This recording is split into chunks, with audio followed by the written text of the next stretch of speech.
রানী যখন দলের লোকদের নিয়ে মজমা বসে না, তখন উনি আমার কিছু ক্ষুদ্র ভ্রাতারা গিয়া গান টান শোনায় আর কি, ওই যে বঙ্গবন্ধু মরে নাই উনকা গান আর কি। তাই মাতারি খেপিছে, মাতারি নিজে পলাইছে দিল্লিতে, কিন্তু কয় নাম ধাম লিখে রাখতে ওই নাকি জাহাজে করে ওদের করাচি পাঠিয়ে দিবে। শুনে নাকি সেটা? মনে হয় নেট চলে গেছে ভাই। আছে যায় না, খুব ডিস্টার্ব করছে, আর কিছু কিছু বাজে লোক ঢুকে আজে বাজে কথা বলছে। আমি এখন কিছু বলবো না। পাকিস্তানি প্রেতাত্মাদের যারা সন্তান, যারা এই সমস্ত জঘন্য কথা বলে। আপা আমাদের অনেক স্ট্রং আপা, নাম লিখে রাখো, জাহাজে করে সব করাচিতে পাঠায় দেবো। শুনিছেন তো, ওর আওয়াজ কখনো থামবি না। আপনারা বরং হামাক পেটে দিয়েন কারা কারা ওর মধ্যে থেকে মজমায় যোগ দিতেছে। বাংলাদেশে তো এরা নিষিদ্ধ, এদের কর্মকাণ্ড নিষিদ্ধ। এই ফ্যাসিস্ট গুলো সব কয়টা ঠ্যাং ভেঙ্গা হাতে ধরাই দিলে মজমায় আসা বন্ধ হবি। তো পাবলিকে কিন্তু ধরতেছে মাঝে মাঝে, বুঝছাও। যেমন শহীদুল্লাহ হলের ছাত্রলীগের সহসভাপতিদের ধরিছে, যার নাই কোনো গতি সে হয় সহসভাপতি, ছাত্র দলে পোলাপান ধরিছে। দেখেন মোহাম্মদপুর থানা ছাত্র দলের পক্ষ থেকে একজন ঢাকা বিশ্ববিদ্যালয় হলে সহসভাপতিকে গ্রেফতার করে থানায় সোপর্দ করা হচ্ছে। ছেলে দোষের মানে তুমি ঢাকা বিশ্ববিদ্যালয় ছাত্রলীগের সহসভাপতি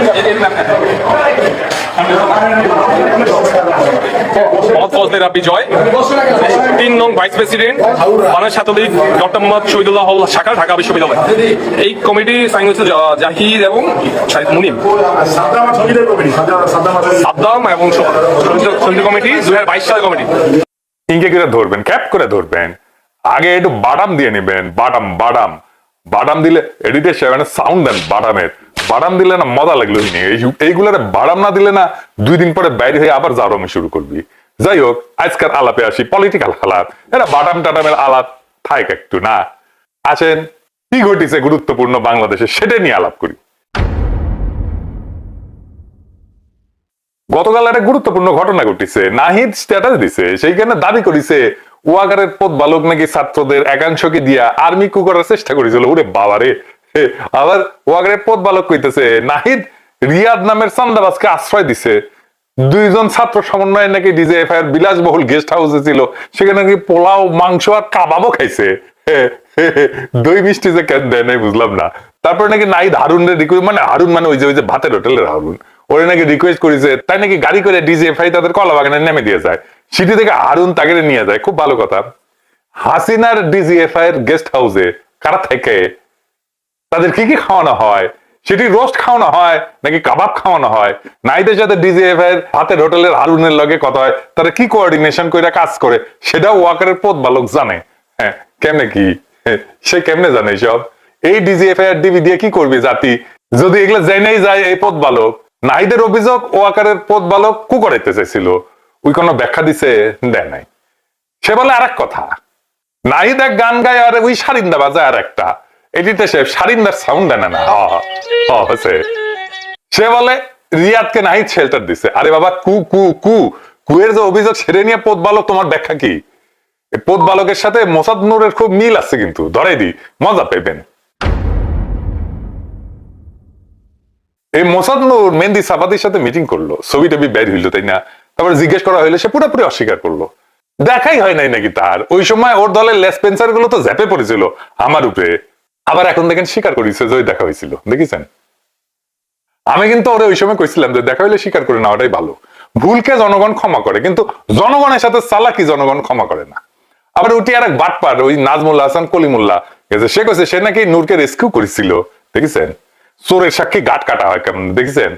আবার কইছে কি এই কলিমুল্লাহ 1972 সালে ইসরায়েল আবারও বাংলাদেশকে স্বীকৃতি দিয়ে একটা চিঠি পাঠায়, কিন্তু অদৃশ্য আন্তর্জাতিক চাপের প্রভাবে এবং নানা রাজনৈতিক ট্যাবুর কারণে সেই সম্পর্ক আজ পর্যন্ত আনুষ্ঠানিকভাবে গড়ে ওঠেনি।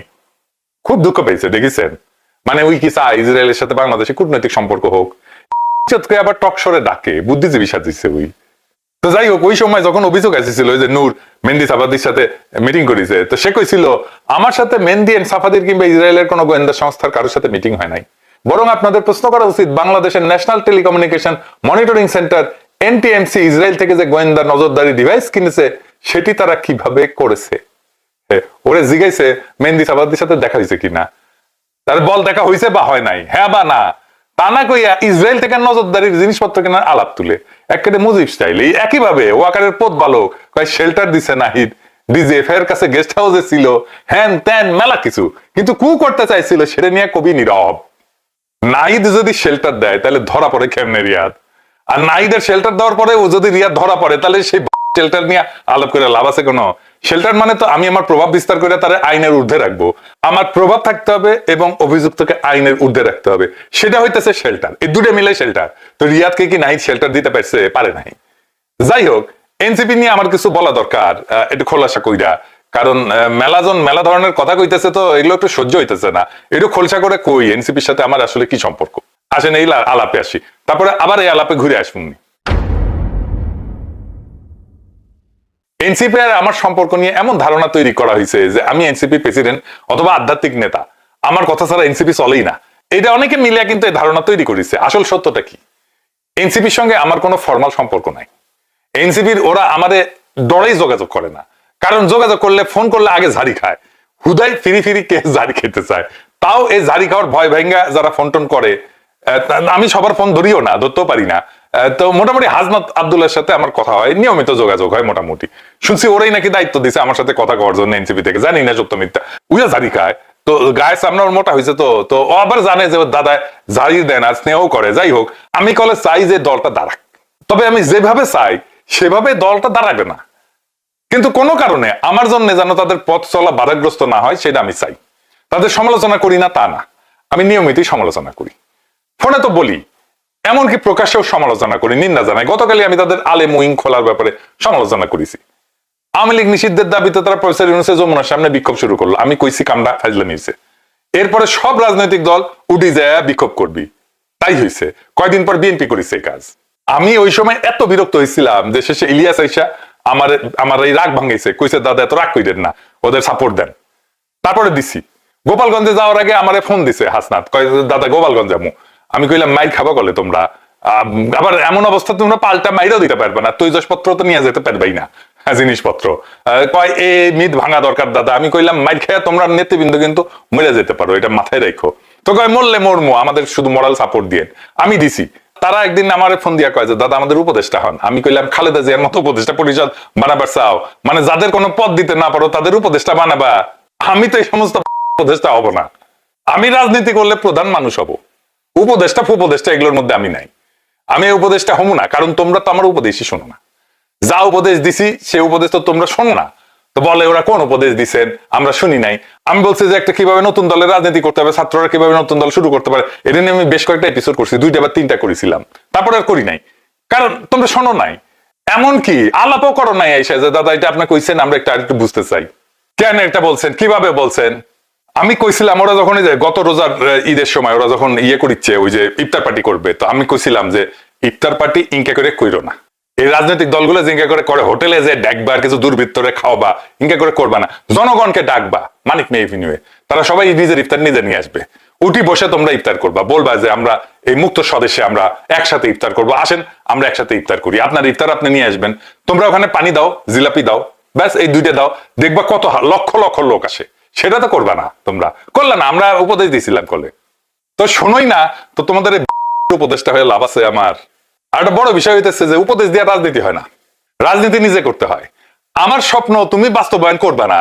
আমি যদি তোমার রাজনীতি করতাম তাইলে একটা কথা ছিল, উপদেষ্টাদের তো কোনো স্টেক থাকে না, তার উপরে আমার পরামর্শ তো তোমরা শুনবে না, আর আমার একটা পরামর্শ শুনবে না, পরদিন তোমাদের সাথে আমার লাগবে, ফাটাফাটি ধরনের গ্যাঞ্জাম লাগবে। এই কারণে আমি এর মধ্যে নাই। আমার সাপোর্ট থাকবে, মরাল সাপোর্ট থাকবে, ভালোবাসা থাকবে, সবকিছুই থাকবে, কিন্তু আমি তোমার দলের সাথে কোনোভাবে যুক্ত হইতে পারবো না। কারণ আমি বুঝে গেছি যে তুমি আমার যেটা রাজনীতি সেই রাজনীতি তুমি করবা না, তুমি অন্য রাজনীতি করবা। সেই রাজনীতি ঠিক আছে, সেই রাজনীতি করো, কিন্তু আমি যে রাজনীতি চাই সেটা তুমি করবা না, এটা আমি বুঝে গেছি। তারপরেও আমার পেজে ইউটিউবে বিএনপির লোকেরা এসে অবিশ্রান্ত ভাবে বলতে থাকে আমি কেন এনসিপি নিয়ে কিছু বলি না, আমি কেন তাদের চান্দাবাজি নিয়ে বলি না। এনসিপির একজন চান্দাবাজিতে ধরা গেল, এনসিপি না বৈষম্য বিরোধীর একজন চান্দাবাজি নিয়ে ধরা গেল, কিছু বললাম না কেন? আমি তো বিএনপি যে চান্দাবাজি করে সেটা নিয়েও পারত পক্ষে কিছু বলি না। আমি আলোচনা করি রাজনীতি নিয়ে।